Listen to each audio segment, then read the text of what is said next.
Hi, everyone. My name is Ophir Gutelson, and I'm very, very delighted to host Eyal Waldman today. For those of you who doesn't know me, I'm based in Palo Alto. I'm one of the founding members for UnXeptable, which is a grassroots movement started back in 2020, focused until October 7th for saving Israeli democracy. And obviously, since October 7th, we are all focused on saving Israel, doing whatever we can, bringing the hostages home, and of course, figuring out how to strengthening Israeli democracy and replacing this government that is currently still in role. Today, I'm hosting Eyal Waldman. And for those of you who doesn't know Eyal is an Israeli tech giant and the founder of Mellanox. Unfortunately, we are hosting Eyal today in not talking just about high tech. Eyal lost his 24 years old daughter, Danielle, and her boyfriend, Noam, during the Hamas attack at the Nova Festival on October 7th. We are hosting today Eyal because of his resilience and ability to look forward and imagine a better future. And that's a true inspiration, Eyal. So thank you for being with us today. Thank you. Eyal, you are now in Tel Aviv, in your home? Yes. I also want to thank Yoav Eilat for making this introduction today. Eyal, tell us. I mean, we many of us saw you on TV in the first week following the attack. Tell us a little bit more about where were you, where this news found you, and how are you doing today? Let's describe what happened. As you all know, October 7 at 6:30 a.m., Hamas and from Gaza, they started launching rockets to Israel, hundreds of rockets. And there was everybody went to the shelters here. And then I think a few tens of minutes later, they started, actually it started at around 6 something. At 6:30, they started crossing the border. They broke the fence in many places. They've, using drones, neutralized our systems that has like cameras and a machine gun next to them that's spread across the border. So they were neutralizing them, and they started breaking the fence in multiple places, tens of places, and started invading into Israel. The first wave was Hamas terrorists, and then they came in. Basically, they found nearly no resistance because there were first no intelligence knowing what's going to happen. And there was very, very few army resources along the border. Most of the forces were deployed in the West Bank to protect the settlers during the holidays. So only like 2 brigades were spread on the south border. They went in and they were able, for the first time, foreign force was able to conquer a district in Israel, including about 20 kibbutzim, villages, and semi of 3 cities, Netivot, Ofakim, and Sderot, and about 20 kibbutzim in the area. They came with, I think there were about between 15 to 1,800 terrorists that came in. They started penetrating those kibbutzim and started killing, beheading, cutting organs, rape, burning alive, really doing awful things, unbelievable, inhuman things to a lot of villages in the area. And then they've also found the party, that there was about between 3,000 to 4,000 people in that party, the supernova party, near Be'eri, and or near Re'im, and they did the same things in the party. They just went into an orgy of massacre, of killing, beheading, burning, raping, everything they could, everything you can think of. And I don't wish any of you to see the 43-minute video, but they did awful things. After that wave came another wave of Gaza citizens. It was about 2,000 Gaza citizens that came in. By the way, they didn't conquer only the villages, they also conquered the division headquarters, the South Division headquarters, the Gaza division. And that actually enabled them, so there's no communications anymore from the front command of the Israeli Defense Forces to anywhere. The division commander closed himself in the bunker while his soldiers were fighting outside. I can tell you that the scout officer, who's a Bedouin, who's a Muslim, did an amazing job in fighting some of the terrorists. He spoke with them in Arabic, told them, come, let's please follow me. And then he killed them. And there was some fighting around the division, but the division was conquered by the Hamas for multiple hours. Imagine a scenario where there's about 4,000 people from Gaza, terrorists and citizens coming in with guns, with knives, and there's no real resistance. There were very few tanks and very few infantry spread around the border. The only thing that stopped them from going up north to Ashkelon and to more army bases was the police. The police was the first entity to understand what was going on through the phone calls, emergency phone calls to their centers. And the police special force like Yamam and Yassam, the intervention special forces and other special forces, were the first guys to really understand what's going on and stop them in Yad Mordechai, went also to Ofakim. And you've seen that in this day, about 53 policemen have been killed during the fights. The whole Sderot police station was taken down, was completely taken down, by the way, by our forces. When we understood there's no more Israelis in the police station, but only terrorists, the police station was taken down by Israeli tractor and our forces. What happened for us, we completely screwed up.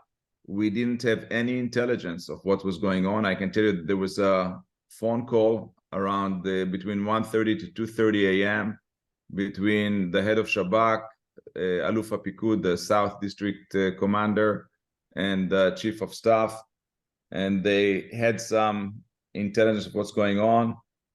The Chief of Staff stayed home. The South Commander stayed in his vacation. And the head of the Shabak went to his base. He didn't feel good and sent the Tequila team. Tequila is an intervention team of the Shabak down south to be ready for what's happening. But none of them gave any significant alert to the army.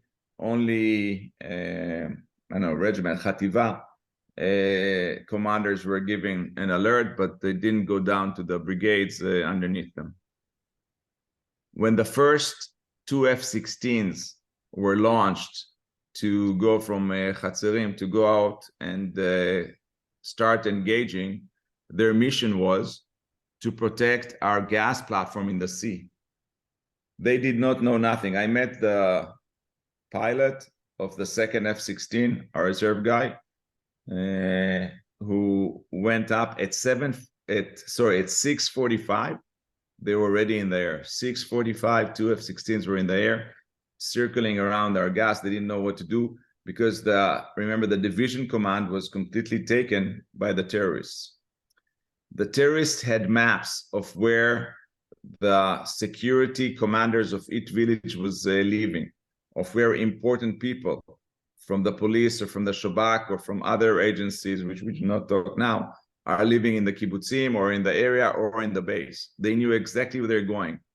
We believe that this intelligence was taken by the Palestinians that came on a daily basis to work inside Israel.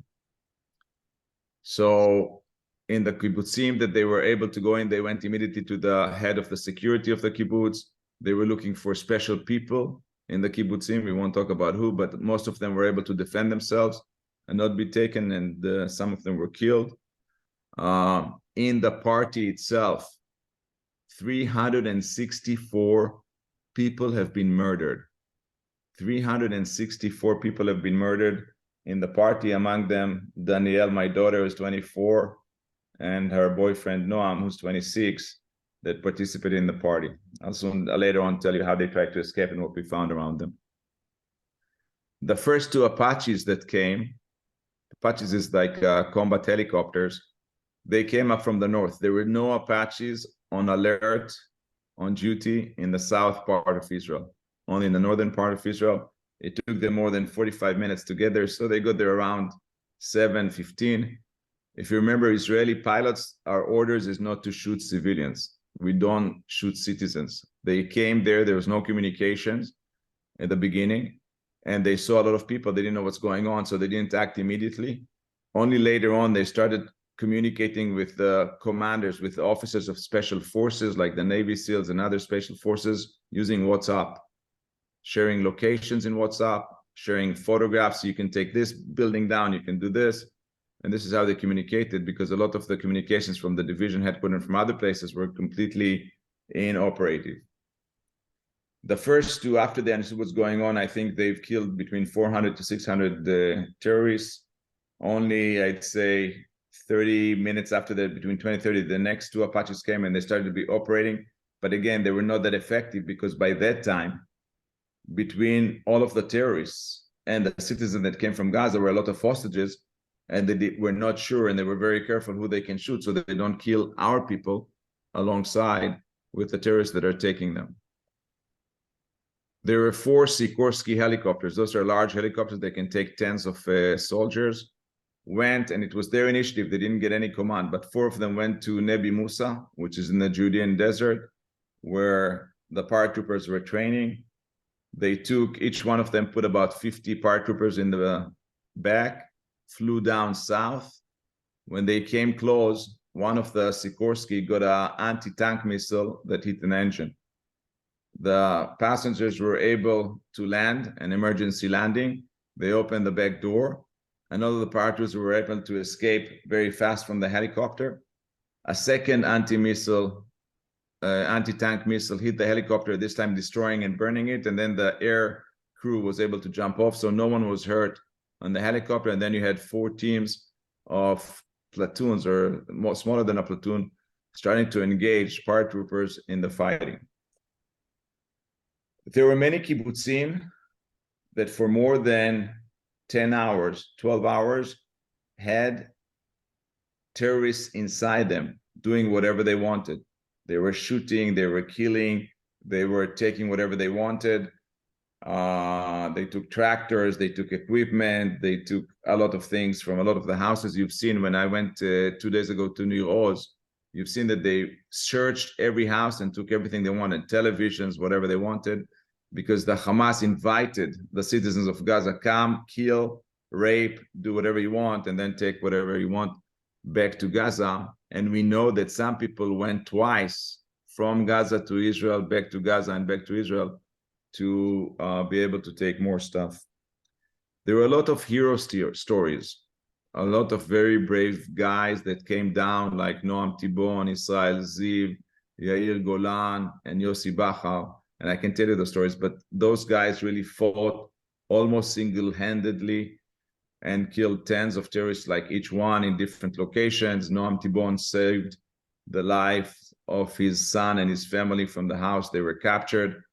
But there were a lot of families that were either burned down or murdered in their safety room, in their mamad.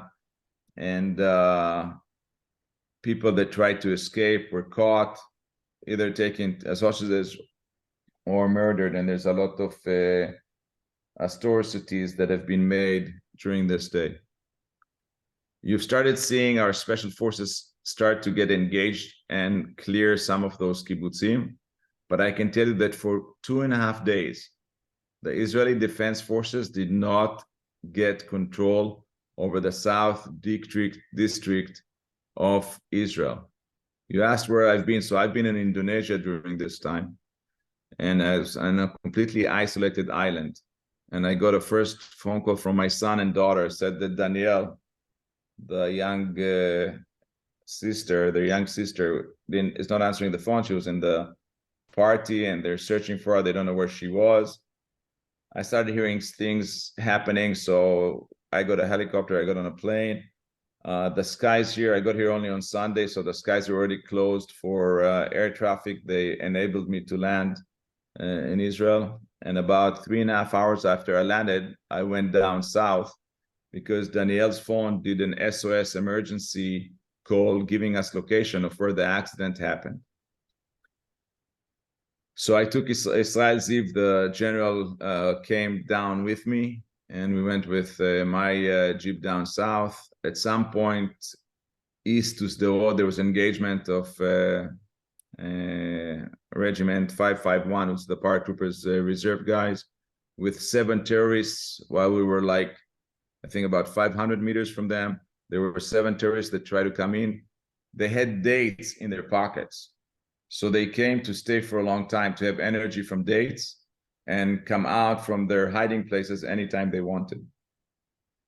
And unfortunately, the soldiers thought that they were all south to the road going east from Sderot, but 2 of them were able to go north, and they killed 3 of our soldiers.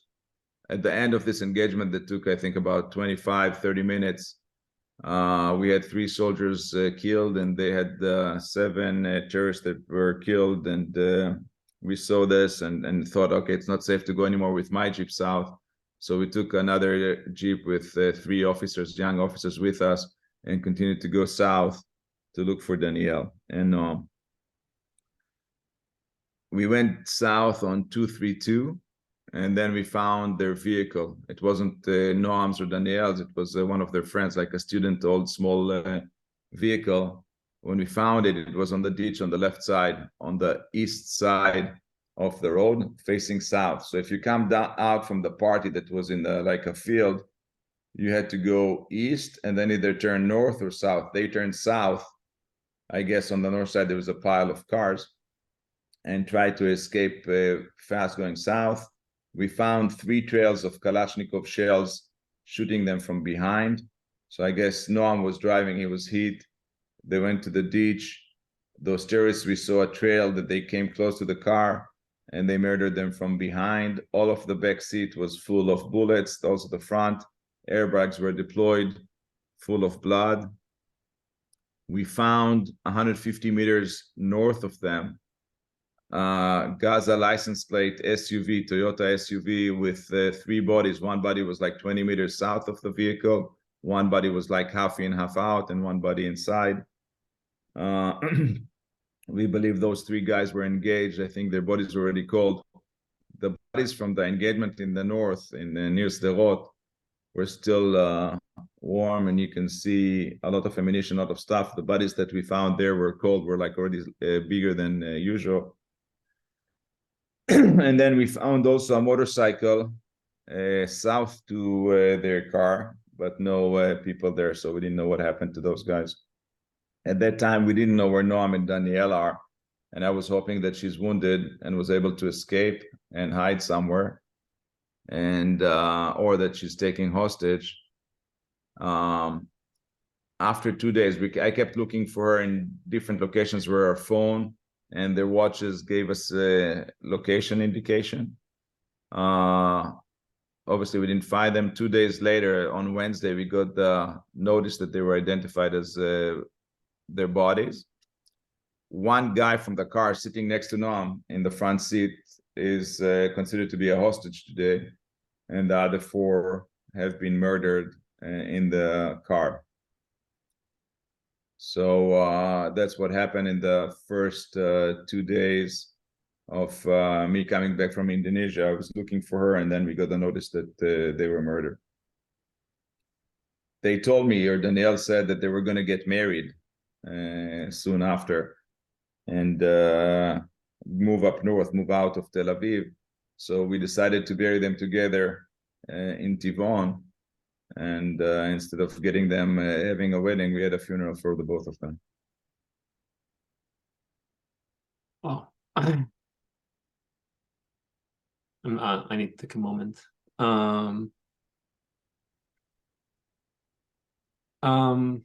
Danielle was born and raised in Palo Alto, right? Danielle was born in California, yes, in Palo Alto, and she spent the first 3.5 years in the US, traveling around. Then we came here.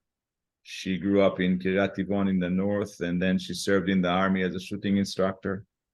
Noam served in Sayeret Givati, in the special forces of Givati. And that's how they met, when she was instructing his team. And then they spent 6 years together. She was studying at the end interior design in Khulon College, and he was studying technical management in Bar Ilan. And they both lived in Tel Aviv. And the party that they were going to, this was a peace party, right? Like peace, freedom, which is again many of the people that was murdered and lived in the kibbutzim were part of this community. I mean, like I can share with you that yesterday or 2 days ago, I mean, like you have people here that keep saying things that things didn't really happen, like trying to tell the stories that again, maybe Israelis killed everyone. You've been talking to the press so much, since then, and still it's very hard to explain people what happened. Like, how do you feel the press or the people here are they are misunderstanding what's happening, or they're just avoiding what's happening, or we are too naive to think that they really want to understand? Look, I think truth is very simple. You have a lot of body cameras and a lot of phones from the terrorists that have documented what they've done. There's one guy even raping a girl while he's videoing it and then killing her during the rape. There's awful videos of what happened. So I don't think if people see the videos, they can still ask questions. The fact that we had 1,200 people murdered and killed on October 7 is a fact. And then we had about 240 hostages. By the way, we still have 9 missing people that we don't know where they are, whether they're hostages or killed or whatever. So 2 days ago, one of them was found in the ashes of Nir Oz. We have now archaeologists look into the ashes of some of the buildings, and 2 days ago they found another guy. So the number of missing went from 10 to 9. 3 of them are from Nir Oz. I can tell you that the soldiers that were in the front lines have demonstrated some brave fightings on the border and in the fences and protecting some of the kibbutzim. And a lot of the forces that came to get engaged did a lot of things. You cannot question what happened in October 7. If you have another agenda, or you want to do like fake news, then it's a second question. If you have another agenda, then you can say whatever you want. But what happened, and people realize that. I think if you look today, 100% of European governments support our operation in Gaza. I would say, and I don't want to say 100%, but the majority of the Arab countries that we are dealing with are supporting the operation. They will never admit, they will never say that, but in private conversations, they support the operation we are doing in Gaza. Not only that, they said, if you start, make sure you finish. Don't stop until you finish the operation. Those are Arab countries. The US obviously supports, and I think a lot of the countries also in South America support us and so on. So the world understands what's going on. If you look at what Germany has done, and I can tell you that the German ambassador, and I met with Secretary Blinken 3 times. I met with President Biden once. I'll tell you what he said in a second. But I can tell you that we have great support. Everybody knows what's happened. The German ambassador, Germany has given 20 German passports to hostages. all in 48 hours. Austria gave one because they couldn't give more to one of the hostages. Romania gave, I don't remember, but definitely around 5. So the European community actually are trying to help us get better chance of bringing the hostages back home. If you remember, we had 2 hostages, 2 elderly women come with the negotiation between US and Qatar. We had 2 come back with Egypt, and we had 1 come back with special operation before we had those waves of 10, 12 on a daily basis come back in the last 4 or 5 days. We're still, and we'll talk about this, but let me tell you, for example, what President Biden has told us in the conversation. He said 4 important things. One, he said, you don't have to be a Jew to be a Zionist, which is a very important statement. The second thing he said, his dad always talked about the Holocaust, and he said, we were not there for you during the Holocaust. We will be here now for you, and I'll soon talk about what's the Navy, I think, responsibility is. The third thing is, he said, you must ensure that you're within the boundaries of international laws of war. And Israel is within the envelope of all of the international rules of law.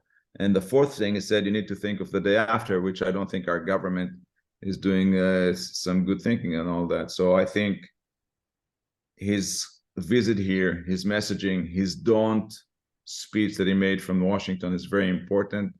The fact that they send the navies here is not to help us fight Hamas in Gaza or Hezbollah in the Lebanon in the north or the West Bank. All of those 3 fronts, Gaza, Lebanon, and West Bank, we can deal ourselves. The 2 Navy fleets with the aircraft carriers and the submarine here, that's only the Eastern Mediterranean. We also have on the Red Sea, but those guys here are not to help us fight those 3 fronts, but more to protect the second and third lines, which is more like Yemen, Iran, Iraq, and they're here to prevent a 3rd world war of some scale in this area. So that's how we see the US Navy here, and obviously we thank President Biden and the US Navy of being here with us. So you're saying that, I mean, we definitely see a lot of support coming from around the world. I mean, there are also countries like, again, like Ireland or others that are kind of like saying that Emily Hand was lost. Is there anything that you think that we that live outside of the country can do better on? Again, I don't like the word hasbara, but I mean, like in telling the story, there is a lot of question about why we are not releasing the 40 minutes piece that was shared with diplomats. I mean, what is your thoughts about how we can do better on hasbara?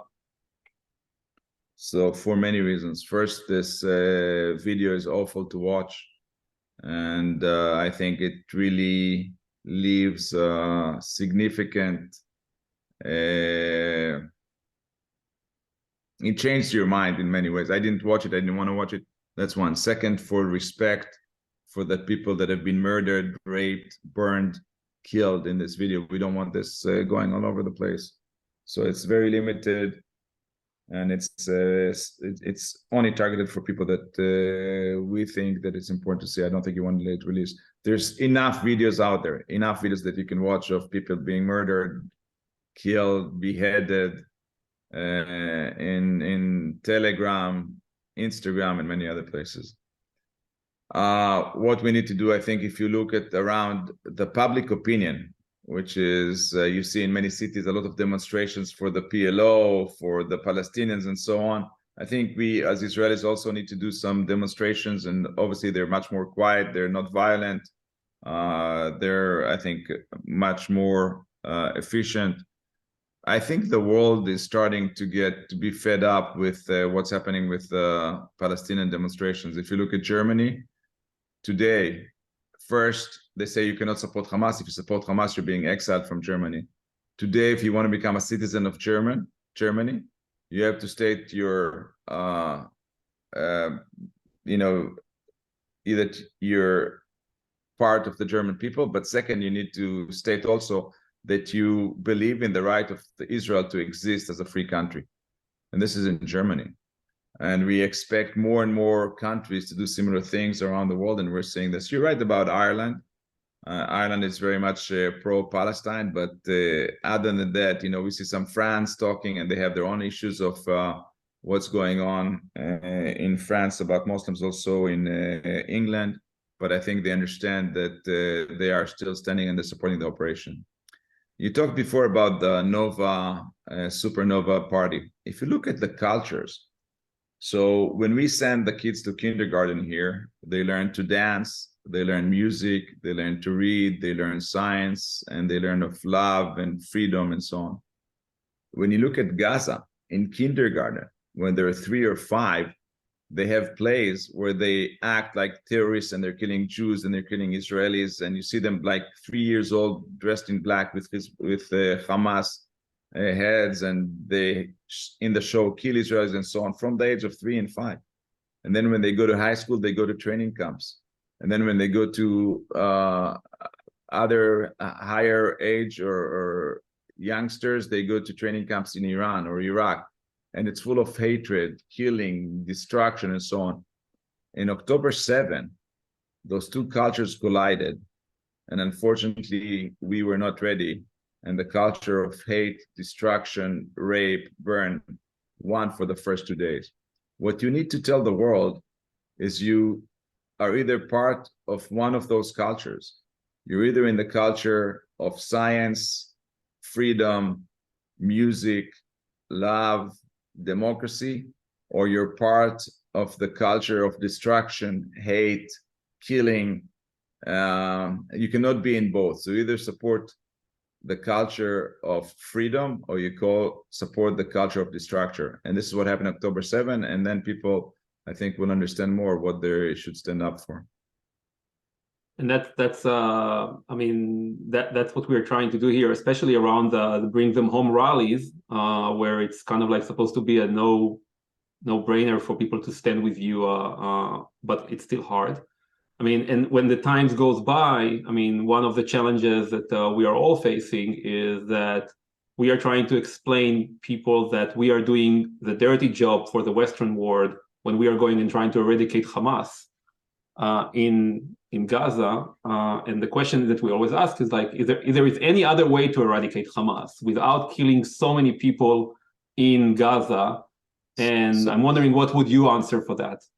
So first, we're trying not to hit innocent people. We're trying not to hit citizens that are not involved. Don't forget, there's about 2,000 citizens that came in with Hamas and they were involved. We see them associated with Hamas. So they should also be eliminated in some way. Second, we try very hard. Every time we went to flatten a quarter or a neighborhood, we threw leaflets, we called their phones, we left their messages, please go south. We opened humanitarian corridors for them to go south and ask them to live where there is water and protection and they can go south. Hamas has prevented them from going south. Hamas has bombed the humanitarian corridor, blaming us for doing that, which we did not. And then after 6-10 hours that we waited, and I've talked to the pilots, both through the leaflets and those that start bombing, they understood that this is what we need to do, and we flattened most of Gaza City and north in preparation for the ground maneuver. By the way, we had to change all of the ground maneuver because they've stolen the plans for the original maneuver that was planned from the different places. But we really are trying. We don't hate Islam. We don't hate Muslims.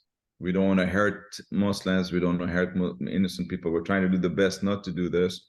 But at the same time, if you stay around and Hamas is using you as human shield, so Hamas is putting their rockets launches close to kindergartens, close to hospitals, close to schools, are surrounding themselves with citizens. So actually, if you think of that, the citizens of Gaza should thank us, should pay the IDF from releasing them from Gaza.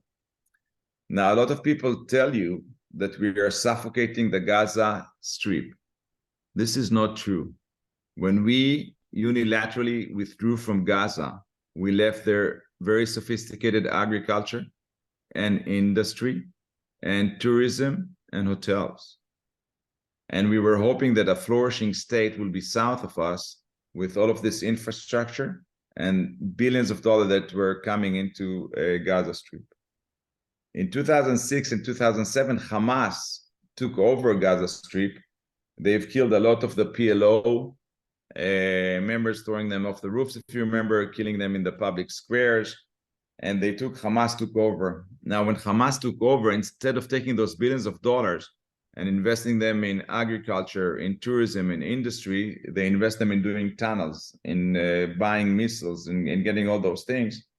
And instead of building a flourishing city like the French Riviera with amazing beaches or Tel Aviv, they had tunnels under the whole city for destruction and so on. So we have nothing against the citizens. We were hoping to build a very flourishing state next to us, but Hamas got control of that instead of the PLO and used all of the funds, billions of dollars coming in, to first take it to their own bank accounts. There's a lot of corruption there. Most of the Hamas leaders are billionaires today, and build something completely different, not what we hoped to.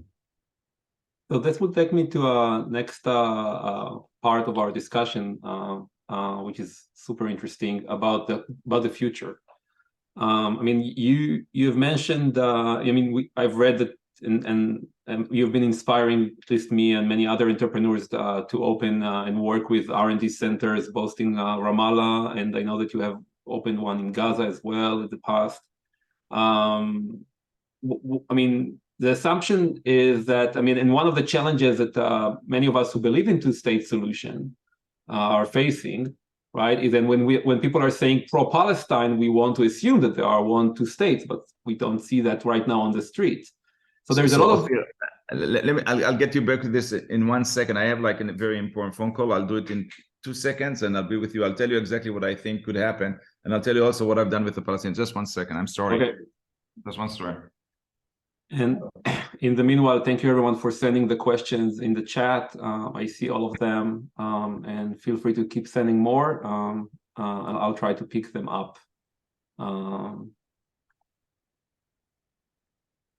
And I'll tell you in the meanwhile, I want to share with you a couple of things until Eyal is coming. Next week, we are going to host Stav Shafir. We're going to send more information about that on Tuesday. And there is one project that many of the UnXeptable chapters are being part of, which is called Or Eitan, which is helping to raise money and gift cards to the children of the Otef Aza. And you can find more details and links. If someone wants to send me the link right now, I'll share it on the chat. That I think we should all try to support. So that's just a use of the time. I mean, like, in the meanwhile, I also want to share that, again, to thank everyone who is taking part of all the Bring Them Home rallies around the world. We just got a message from Rimon, which is the sister-in-law of one of our community members here in the Bay Area, thanking everyone for they're doing, and I'm sure that everyone else is thanking you all. Eyal. Sorry, I apologize. I just said okay. So first, let me tell you the things that I've done with the Palestinians. As the CEO of Mellanox, by the way, after having lunch and dinner with John Kerry and some Palestinian leaders, we started employing Palestinians in the West Bank, in Ramallah, Rawabi, Hebron, and Nablus. And then I also wanted to employ in Gaza, which was very important for us. So we had like about 25 employees in Gaza, and we had multiple employees in the West Bank. So this was the first initiative, which was very important. And I think it created a lot of positive friction between Palestinians and Israelis. The second thing I've done, there's 2 entities that asked me to raise $250,000 for a field hospital in Gaza. And within 2 days, I raised and donated $360,000 for a hospital in Gaza that they knew came from Israeli, which I was surprised they're willing to take donations from Israelis. And the third thing I did in Peace Initiative, trying to get think tanks and universities, research institutions also from the Palestinian side, from Gaza, from Birzeit, from Anajah, and other places, to come and write what they think should be the peace agreement between Israel and the Palestinians. And we started at some point after we made a lot of progress, Abu Mazen stopped this initiative. So we tried this. But look, today we had an amazing crisis in October 7, 23. But let's look for a second back. In 1973, we had Yom Kippur War. Our number one enemy was Egypt. And if you would have told my dad in 76 that there's going to be peace between Egypt and Israel, he would think you're crazy. They killed a lot of people, remember, on the Suez Canal and penetrated Israel. There were no villages, there were kibbutzim, but it was like a lot of army casualties and fatal death. In 1977, single-handedly, Sadat did peace with Israel. The Egyptians did not support him. The Israelis did not trust him. But he came and said, I want to talk to your parliament, to your Knesset. And Begin, who didn't trust him, said, okay, you can come. He was able to come here and present to the Knesset. And within, I think, a few months, they signed the peace agreement. And single-handedly, we have the peace with the worst enemy from 73. I hope that from this awful crisis we're having in October 7, 23, within 3 years, 4 years, there'll be enough leaders. We need to change the leaders on both sides, both the Palestinian side and the Israeli side. And I hope that we'll be able to come out and make peace between the two people and build a solution. You know, we can either continue killing each other, which I don't think is the right thing, or we need to find a way where we can live together. If you look backwards at the last 50 years, more than 70 very violent conflicts have been resolved.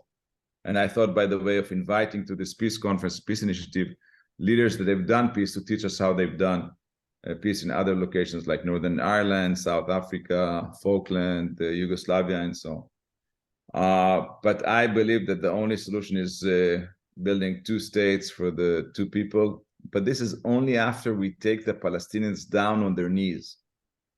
We need today to eliminate Hamas. We need to kill all of the Hamas-associated people in Gaza. Once we're being stopped, I think we need to take the Hamas-associated people and tell them either you're eliminated or you're exiled to Iraq or Iran, but you cannot stay in Gaza. And basically, we need to eliminate Hamas from Gaza. After we do this, and we need to bring a mandate of like 5 to 7 Arab countries like Saudi, Egypt, Jordan, Emirates, Bahrain, Qatar, and Saudi to take control and make sure there's no artillery and no missiles. Those should be taken out of Gaza and buried in Sinai.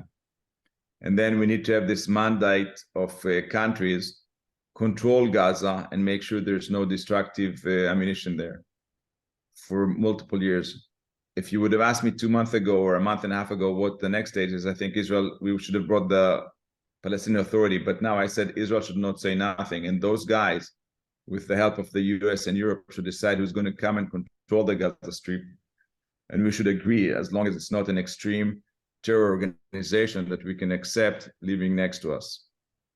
On the border, on the fence between Israel and Gaza, we should take a stripe of like 1 to 2 kilometers. Anyone entering this no man's land is killed, no question asked.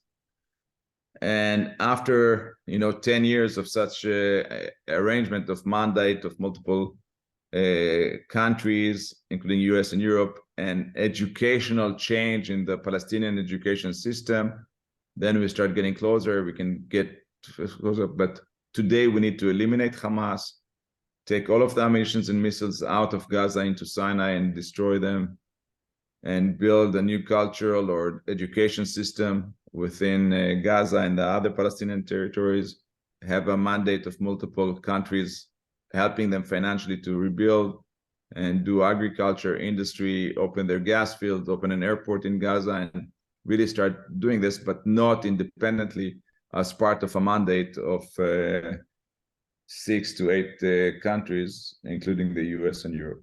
Sounds like a Marshall Plan, kind of. I don't want to put names or scares, but I think it needs to be different. But we need today to eliminate Hamas, take all of the ammunition out of there, make sure that our citizens of the South District feel comfortable and secure to go back to their villages. Today, they don't feel that. We can also talk about Hezbollah in the north if you want later. Yeah. Because more than 60% of our Air Force is not dealing with Gaza. More than 60% of the Air Force is targeted to the north, to Lebanon and to Hezbollah. And there's some that is still targeted to Yemen and other places around us. But we need to make sure that we deal with all fronts, and I think we have the ability to do that. And you spoke about the need of replacement of leadership in both sides, and you came out very clear with a very clear message a couple of days after October 7th with a picture of Netanyahu. And I mean, a lot of people are thinking that, I mean, this is a moment that we have to change the government, but people are saying not during the war. Yes, during the war, it's allowed, it's not allowed. I mean, and I want you to also to tell you that, I mean, like one of the things that we have told people, at least Jewish Americans and Jewish diaspora during the judicial overhaul, is that whatever happening in Israel is also obviously influencing anti-Semitism and everything else that we are experiencing here outside of the country. So the question is, how do you connect what do you think is the responsibility of this government to the failure that happened, and also what are your thoughts about how do we end up replacing the leadership, not just Netanyahu, but I mean, like it also seems like, again, messianic theocracy is not out of the table. We still have those people in the government taking even money from the budget. So there is a lot of change needs to happen in order for your vision to succeed. So yeah, I mean, first, obviously the government is responsible for what happened. You've seen multiple times the army trying to reach the Prime Minister Netanyahu and present to him some of the risks that we're facing from the south. He rejected meeting the chief of staff. He rejected actually meeting also the defense ministry. There are a lot of opportunities, and the government is very much responsible for what happened here, and the timing of this attack, which I think is related to two things. One is the getting closer to Saudi, which if we would have had a normalization agreement with Saudi, would have put the Palestinians completely aside, isolated. So they didn't want to do this. And the second is they thought that because of the protests and the demonstrations here and the lack of volunteering to some of the army units were weaker than before. But the government definitely has full responsibility of what happened here. I think also the army, the Air Force, the intelligence, the Shabak have also full responsible. They've already came out and said they're responsible.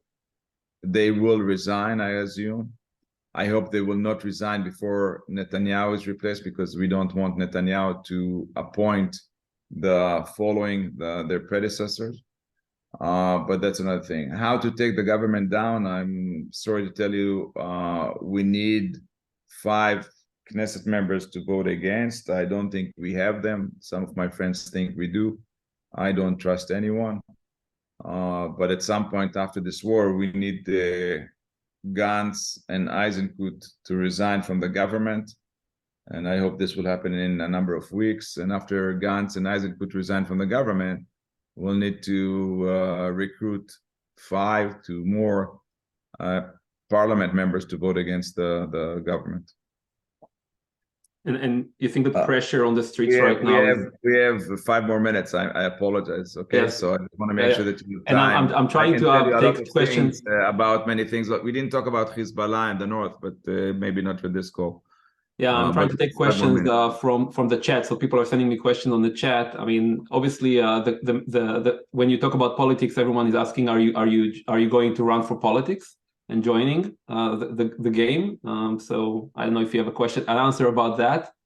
Yeah, the answer is I don't know. I don't know is a better than no. So I don't know. It's not something that I wish for and not something that I want. But I think if we want to make sure that the murder of Daniel and Noam has some significance and some hope, maybe we need to do this. There's a lot of talks, but I really don't know. I don't have an answer to give you right now. We're doing multiple things and trying to find out. The last question I will ask you, Eyal, and it's coming out a lot here. I mean, like, what is your thoughts about the influence that people like you can make on the people on campuses? I mean, like, so I mean, what we are not seeing right now is people in campuses don't think that there is a solution to the problem other than supporting Hamas. When you talk about campuses, you talk about U.S. universities. Yes, U.S. universities, yes.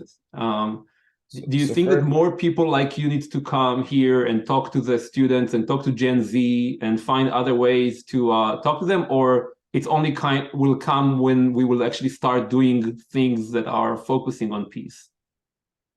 No, I think there's multiple stages. First, yes, we need to communicate more. I mean, being interviewed into a lot of international channels. I'm trying to help as much as I can. I also did an interview to Al Jazeera, which was important. And I think the more we do this, the better we are. And I am making Zooms like this to multiple people, and I think it's important. Maybe I should come to do like a roadshow in some of the universities. But what I've seen is like a number of law firms are refusing to accept lawyers from universities that don't condemn Hamas. I've seen a lot of donators stop donating to universities that don't condemn Hamas. We need to use as much as we can this. We need to do a lot of exploration. I think the Palestinians themselves are hurting their reputation with their demonstrations. I mean, we've seen in London, we've seen in, I think it was in New York, where they took the American flags down, which I don't think the Americans are accepting this. We've seen in London them hitting policemen. So I think with time and with good and very straightforward explanation and public relations, I don't think we will win the public opinion. I think it's very hard. You know, they have more than 2 billion Muslims around the world, but we need to stay. We're not against Muslims. We're not against Islam. We don't want to hurt any innocent people. And we're here to deal with Hamas and Islamic Jihad. And then we want to build a flourishing relationship with the Palestinian neighbors after we do what we do in Gaza. Yeah, yes. And that's the time that we need right now to actually eradicate Hamas. But by the way, also in the West Bank, we've arrested we arrested about 900 Hamas associated people. We had engagements in the West Bank nearly on a daily basis where we kill more terrorists there that we target and are trying to target us. So we're also doing a lot of things in the West Bank and obviously also in the Lebanon front, but we don't have time to talk about Lebanon for now. Yeah. So Eyal, I want to thank you. I know that you're running to run. I really hope for the best for you and the family. I mean, thank you for all that you're doing. We are going to share this recording on the YouTube channel and on the UnXeptable page, so you can share it forward. Any other last send me a link in WhatsApp, I'd appreciate that. Yes, I will send you to WhatsApp. Any other final words you want to share with the audience? I think now the Israeli Defense Forces we have our act together. I've seen great. I've been down south and also in the north multiple times, and also in the Air Force. I've seen great collaboration between infantry, tanks, artillery, engineering, Air Force. Today, if you're on the ground and you want to take down a window or like a flat or a whole floor, you just call the Air Force, and within less than 10 minutes, sometimes less than 5 minutes, even if the distance to the location you're targeting is 100 meters, an F-16 comes and takes whatever you want down. Our Navy is also doing a great job from the sea. I think they've done a good job destroying the Navy SEALs of the Hamas. So I think we're in a good shape. On the north side, like I said, more than 60% of the Air Force is targeting Hezbollah, not even dealing with Hamas and Gaza. And there's much more to do there, but we're not fully engaged. I think the result today between Hezbollah and Israel is about 790 in terms of fatal casualties, maybe even more on their side. And then in the West Bank, I think we have things under control.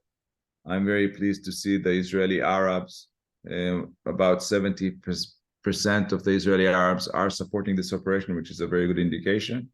So I think overall we'll get out of this operation, hopefully with the right targets of getting all of the hostages back, eliminating Hamas, and then building some infrastructure in Gaza that we can feel secure and live with. Let's hope for the best and make sure that we have a new leadership on both sides that can push us forward in this direction. And again, and on behalf of you and everyone else, I want to thank President Biden and the American people for this support, because that's definitely something that we are lucky to have right now. Hopefully we'll have later. Thank you, everyone. Okay. Thank you, Eyal. Thank you very much. Bye-bye. And we'll be back next week with another Zoom, and stay in touch. Thank you, everyone. Bye-bye.